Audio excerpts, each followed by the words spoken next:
우리가 하나님의 음성을 듣고 또한 하나님을 바라보며 산다는 것은 은혜 중에 은혜입니다. 구약 성경에 많은 기록된 사건과 역사를 보면 하나님의 음성을 듣고 하나님의 뜻을 깨달아 알고 하나님께서 주신 말씀에 순종하며 살던 이들은 거의 대부분 힘들고 어려운 과정은 있었어도 순탄하고 평탄한 삶을 살았습니다. 그러나 순탄하고도 평탄한 삶을 살다가 하나님께서 그들에게 넉넉함과 부유함을 주셨는데 그 넉넉함과 부유함 속에서 받은 은혜에 감사하며 더욱더 말씀에 순종하고 하나님을 바라보는 믿음을 지키며 살면 참 좋았을 텐데 그만 그들의 시선이 세속적인 것을 향하여 또는 자신의 욕망을 향하여 가게 되므로 하나님을 바라보는 시선을 잃게 되었을 때에 그때부터 그들은 다시금 깊은 시련과 어려움을 겪게 되는 일이 있었다는 것을 성경은 기록된 역사를 통해서 또 개개인의 삶을 통해서 기록으로 남겨서 우리들에게 많은 교훈을 주셨습니다. 그래서 우리는 성경을 읽을 때 신약성경에서는 예수 그리스도를 본받는 삶을 우리가 배워야 되겠지만 구약 성경에서는 하나님을 바르게 믿으면서 번영과 축복을 이루는 것을 우리는 배울 수 있음을 알아야 합니다. 구약 성경 이사야는 66장으로 구성되어 있습니다. 그런데 1장부터 39장, 39장까지는 여호와께서 히브리 민족에게 임박한 재앙과 재난에 의한 심판에 대하여 경고한 말씀입니다. 이러한 말씀 가운데 재난의 책이라고 불리는 책이 있는데 이사야 28장부터 30장까지를 재난의 책이라고 이렇게 명명합니다. 성경에 보면 이사야 28장 1절은 화 있을진저, 29장 1절은 슬프다로 시작하는데 슬프다 이것이 화 있을진저라는 말입니다. 30장 1절에서도 화 있을진저로 시작하고 31장 1절과 33장 1절도 화 있을진저로 시작하였습니다. 그리고 이사야 39장부터 그 말씀의 내용을 보면 5절부터 7절까지는 아주 비극적인 선언이 담겨 있습니다. 그 말씀은 이렇습니다. 이사야가 히스기야에게 이르되 왕은 만군의 여호와의 말씀을 들으소서. 보라 날이 이르리니 내 집에 있는 모든 소유와 내 조상들이 오늘까지 쌓아둔 것이 모두 바벨론으로 옮긴 바 되고 남을 것이 없으리라. 여호와의 말이니라. 또 내게서 태어날 자손 중에서 몇이 사로잡혀 바벨론 왕궁의 환관이 되리라 하셨나이다 하는 말씀이었습니다. 공든 탑 무너진다는 얘기입니다. 쌓아놓은 벽 무너진다는 얘기입니다. 그리고 모은 것 흩어져 날아간다는 얘기입니다. 이러한 비극적 선언에 대한 이야기를 왜 하나님께서 말씀으로 주셨을까요? 놀랍게도 이런 끔찍한 예언은 히브리 민족의 역사 속에서 실현되었고 결국 나라는 멸망되고 그들이 가장 거룩하게 여기는 성전은 폐허화된 바 있습니다. 우리가 다 아는 대로 유다 백성들, 때로는 이스라엘 백성들이라고 표현하기도 하고 히브리 민족이라고 표현하기도 합니다만 이들은 모두가 다 바벨론의 포로로 붙잡혀 갔고 멀리 타국에서 노예 생활을 하며 깊은 절망의 상태에 있게 된 적이 있었습니다. 어느 민족이나 다른 민족에게 지배를 받고 산다고 하는 것은 너무나 고달프고 슬픈 일입니다. 그러나 히브리 민족에게 이 같은 일이 일어났습니다.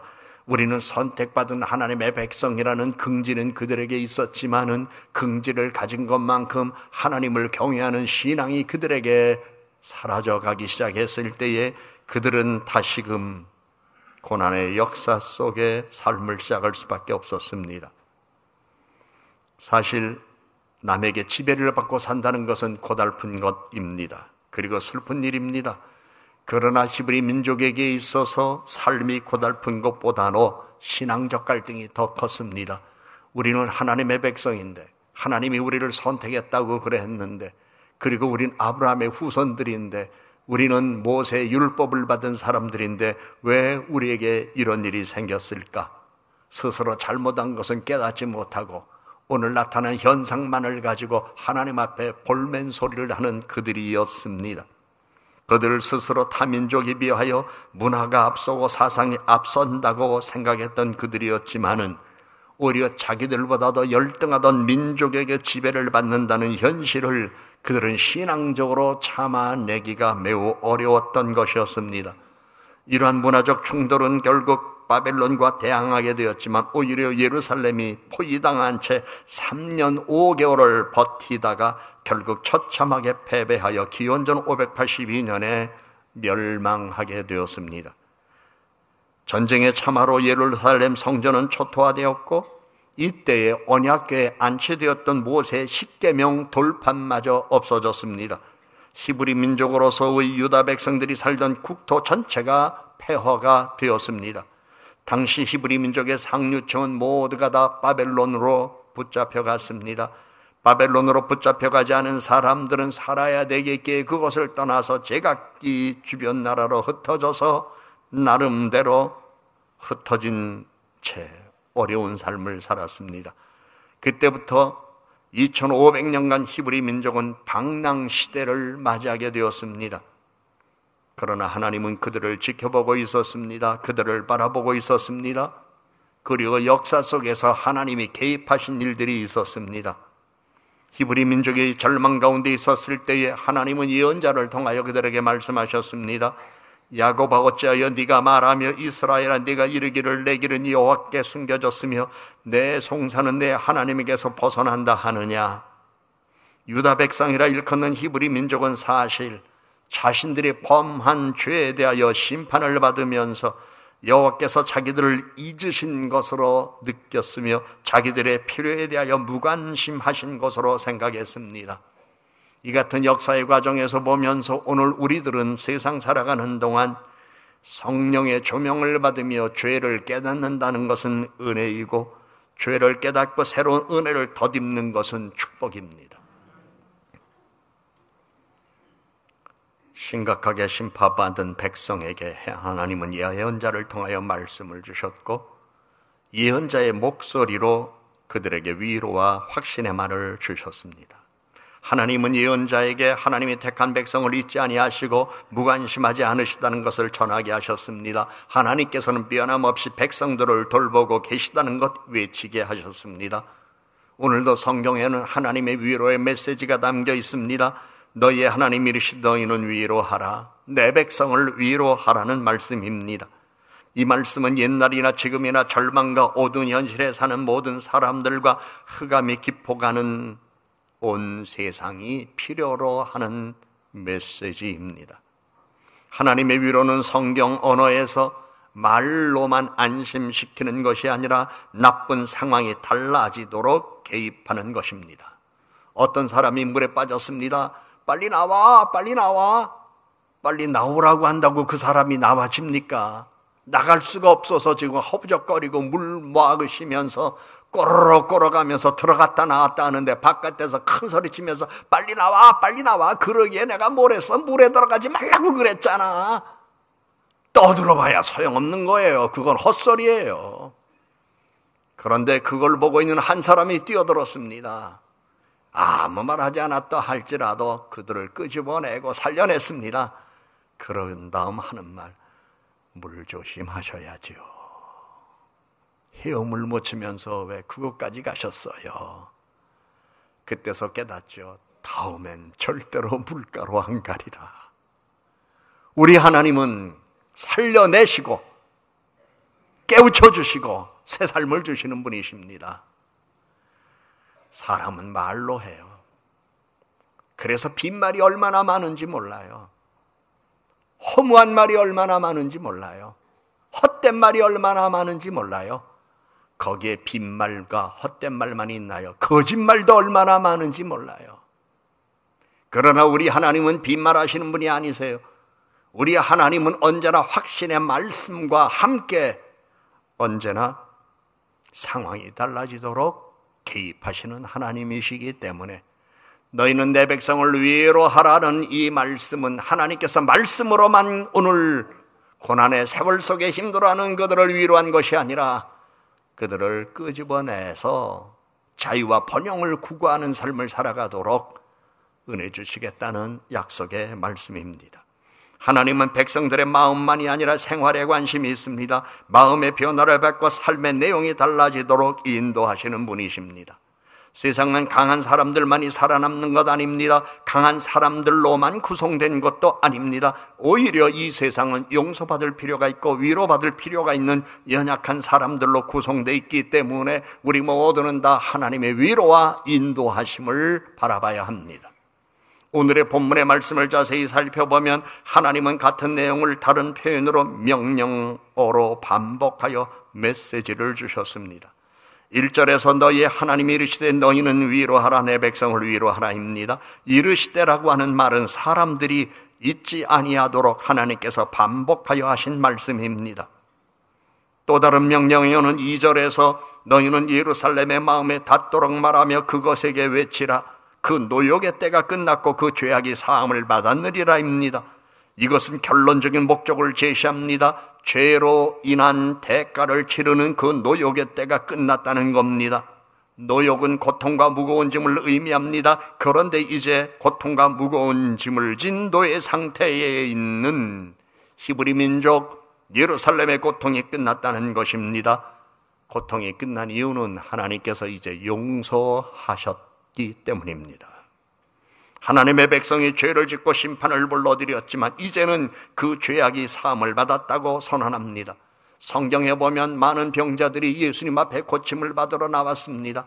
말없이 고쳐주신 분이 있습니다. 그런데 어떤 사람은 고쳐주시고 나서 내 죄 사함을 받았다 말씀했습니다. 그 말씀을 조명해 보면 그는 죄 때문에 병들었던 사람이었습니다. 그런데 고쳐주시고 죄 사함을 받았다고 말씀하며 새 삶을 그에게 주셨습니다. 우리들이 병의 원인을 다 알 수는 없지만 그러나 어떤 경우는 죄를 지었기 때문에 병든 경우도 있습니다. 그때는 회개부터 해야 병이 낫는다는 사실을 예수님을 만난 한 사람의 사건을 통하여 우리들에게 깨우쳐 주시기도 했습니다. 하나님께서는 이스라엘의 노예 상태가 끝났으며 이스라엘의 죄가 용서받았다고 선언합니다. 감사하게도 우리는 죄인입니다. 그럼에도 불구하고 마치 어린아이들이 십자가 앞에 찬양을 부르며 은혜를 깨닫고 기도할 때에 그들이 눈물을 흘리면서도 사함의 은총 아래 그들의 마음의 평안을 누린 것처럼 우리도 우리 구주 예수 그리스도를 믿고 우리의 죄를 회개하여 십자가의 은혜를 받으면 용서받고 용서받은 다음에 새 삶이 펼쳐집니다. 용서받은 다음에 사업도 새롭게 잘 됩니다. 용서받은 다음에 건강도 회복됩니다. 용서받은 다음에 가정도 평안해집니다. 용서받은 다음에 막힌 담이 무너지고 새로운 역사가 일어나는 일이 있습니다. 그런데 문제는 사람들이 회개하지 않습니다. 용서의 큰 은혜를 모르고 살아가는 사람이 너무나 많습니다. 기독교는 회개의 용서입니다. 그래서 회개하여 용서받고 새 사람 되고 새 은혜 받고 새 축복받고 감사함으로 살아가도록 길을 열어주는 것이 기독교요 교회가 하는 일임을 성경이 항상 우리들에게 조명해주고 가르쳐주고 있습니다. 열왕기하 25장에 기록된 말씀을 보면 주전 587년 바벨론 느부갓네살 왕이 예루살렘을 치러 올라와 진을 치고 포위하여 시드기야 왕의 아들들이 죽임을 당하고 백성들은 기근으로 참혹한 생활을 했습니다. 이와 같은 재난은 하나님과 하나님의 계명을 저버림에 대한 하나님의 응징이었지만은 하나님께서는 그들을 불쌍히 여기시고 이제 2세대, 3세대가 지난 다음 하나님은 자기 백성에게 새로운 미래를 열어주셨습니다. 하나님은 죄를 범한 이스라엘 백성이 여호와의 손에서 벌을 배나 받았느니라 하시며 마땅히 받을 형량을 다 채워 죗값을 다 지불했다고 선언해 주셨습니다. 오늘 지은 죄로 고통당하는 사람들이 있었지만 그들을 용서하시고 이제 내 자손들이 잘 된다 약속하시고 그 복을 자손들에게 주셨습니다. 3절에 있는 말씀에 보면 우리 다 같이 한번 읽어보실까요? 3절입니다. 다 같이 한번 아주 큰 소리로 한번 읽어보시기 바랍니다. 시작. 외치는 자의 소리여 이르되 너희는 광야에서 여호와의 길을 예비하라. 사막에서 우리 하나님의 대로를 평탄하게 하라. 골짜기마다 도두어지며 산마다 언덕마다 낮아지며 고르지 아니한 곳이 평탄하게 되며 험한 곳이 평지가 될 것이요 여호와의 영광이 나타나고 모든 육체가 그것을 함께 보리라. 이는 여호와의 입이 말씀하셨느니라. 아멘. 여호와의 영광이 나타나고 먹을 것이 없어서 인육을 먹어야 하고 가진 것이 없어서 힘들어하는 삶의 자리, 내일은 어떻게 될는지 알지 못하여 막막한 삶의 자리에 있는 이들에게 하나님은 말씀하셨습니다. 여호와의 영광이 나타날 것이다. 거룩한 마음으로 오늘 이곳에 나와 예배하는 여러분의 가정에, 여러분의 자녀손들에게 여호와의 영광이 나타나기를 주님의 이름으로 축복합니다. 그래서 이사야 선지자는 하나님께서 내려오시며 여호와의 영광이 드러나게 될 것이며 지금은 포로가 되어 자유를 이룬 것 같아도 승리가 있을 것임을 선포했습니다. 결정적인 사건이 일어날 것이고 하나님의 백성은 그것을 보게 되며 그 안에서 함께 기뻐하게 될 걸 선포했습니다. 천사들의 아름다운 노래를 선포하고 하늘의 모든 천군 천사들이 모여 그 영광을 노래하고 있음을 예언했습니다. 그리고 6절에서 말합니다. 말하는 자의 소리여 이르되 외치라. 대답하되 내가 무엇이라 외치리까 하니 이르되 모든 육체는 풀이요 그의 모든 아름다움은 들의 꽃과 같으니 풀은 마르고 꽃이 시들문 여호와의 기운이 그 위에 불미라. 이 백성은 실로 풀이로다. 풀은 마르고 꽃은 시드나 우리 하나님의 말씀은 영원히 서리라 하라.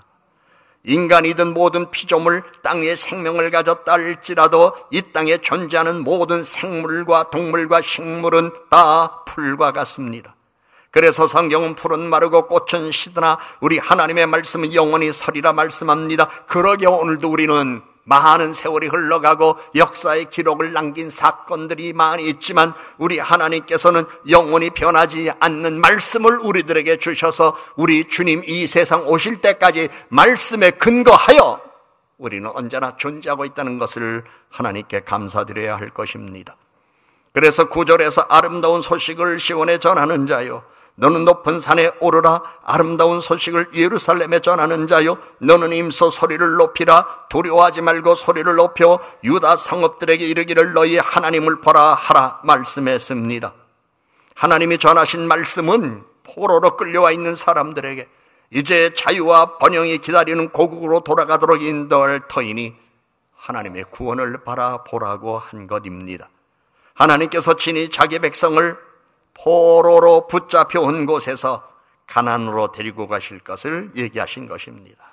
그들의 고향 땅으로 데리고 갈 것을 말씀하신 겁니다. 오늘 여러분들이 붙잡혀 온 것이 어디입니까?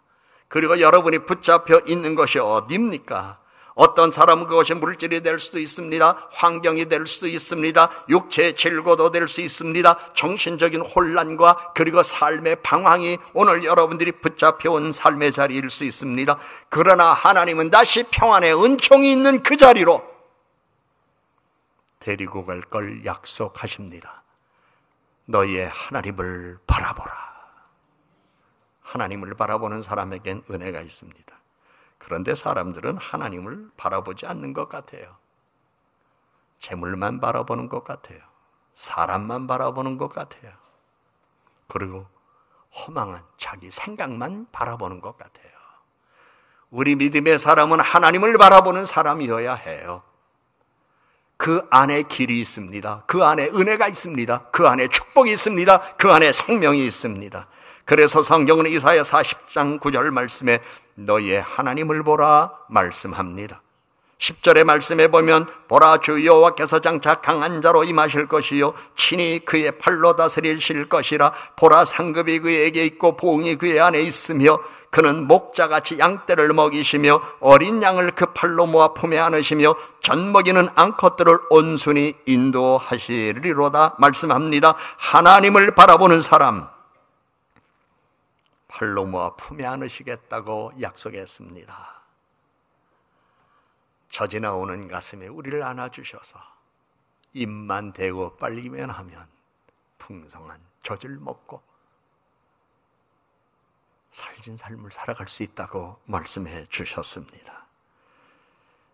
역사의 기록이나 성경의 기록을 보면 과거 히브리 민족 이스라엘 백성, 유대 백성들은 수없이 많은 박해를 받았습니다. 그들은 학대를 받으면 받을수록 더욱 번성하는 특별한 민족이었습니다. 고난의 디딤돌을 축복의 발판으로 삼는 민족이었습니다. 이유가 있습니다. 그들은 구원의 하나님을 바라보는 신앙의 힘이 있었기 때문입니다. 하나님은 무자비한 학대와 혹독한 종살이에 지칠 대로 지친 이스라엘 백성들에게 예언자를 통하여 구원의 하나님을 바라보게 했습니다. 오늘도 하나님은 교회를 통하여 구원의 하나님을 바라보게 합니다. 오늘도 하나님은 하나님의 종들이 전하는 메시지를 통하여 구원의 하나님을 바라보게 합니다.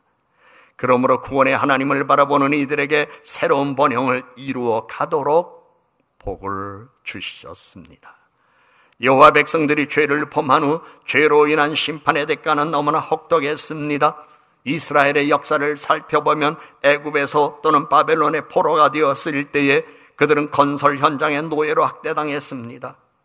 원래 히브리 민족은 광야에서 어떻게 살아야 할지 몰랐던 민족이었습니다. 그들에게는 규율도 없었고 질서도 없었습니다. 이를 보신 하나님께서는 그들에게 율법을 주셨습니다. 그리고 그때부터 그들은 어디에 살든 율법에 순종하며 번영의 삶을 누릴 수가 있다고 하는 것을 경험 속에서 알았습니다.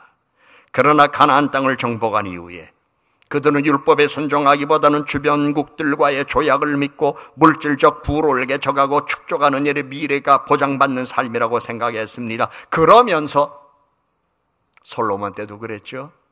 얼마나 나라가 잘 살았습니까? 성전도 크게 건축하고 왕궁도 크게 건축하고 그래서 부귀영화를 누리는 그때에 그러나 그 안에 이방신들을 수용하고 용납했습니다. 여호와 하나님 유일하신 그분을 믿고 의지하는 신앙을 서서히 버리기 시작했습니다. 잡신들이 들어오기 시작했습니다. 결국은 솔로몬 죽고 아들이 승계받을 때에 여로보암, 르호보암으로 인하여 나라가 두 동강이 나버리고 두 동강이 난 나라 남왕국 유다와 북왕국 이스라엘은 아수르와 바벨론의 포로가 되어 70년 동안 힘들고 어렵게 모든 사람이 살았었습니다. 그리고 뒤늦게 깨닫기 시작했습니다. 잘못 깨닫는 거 은혜입니다. 매를 맞고 회개하는 거 새로운 삶의 시작입니다. 용서는 축복의 시작입니다. 온 세상은 마치 사고를 낸 현장에 있는 사람들과 같습니다. 언제 사고 날지 모르는 위태위태한 상황에 우리가 살고 있는 것 같습니다. 이럴 때 우리는 하나님을 바라봐야 합니다. 하나님 바라보는 시선을 놓치지 마세요. 성경은 오늘도 우리들에게 말합니다. 죄로 인하여 가난한 사람, 죄로 인하여 질병을 얻은 사람, 죄로 인하여 저주를 받았다고 생각하는 사람, 또는 방탕한 생활을 하고 방탕한 삶의 자리에 머물러 있는 사람들 있다면 하나님이 말씀하십니다. 너희 하나님을 바라보아라. 누가 너를 구원하며 누가 너를 책임질 것이냐. 그러면서 인생의 깊은 웅덩이와 수렁에 빠진 사람들, 구원하신 하나님은 혹시라도 우리들 가운데에 내가 지금 인생의 깊은 웅덩이와 수렁에 빠졌어. 더 깊이 빠져들어가면 안 돼. 내가 여기를 어떻게 헤어나지? 이런 마음이 조금이라도 있는 사람들에게 우리 하나님은 오늘 말씀하십니다. 너희의 하나님을 바라보라. 기도합니다. 주님, 우리가 하나님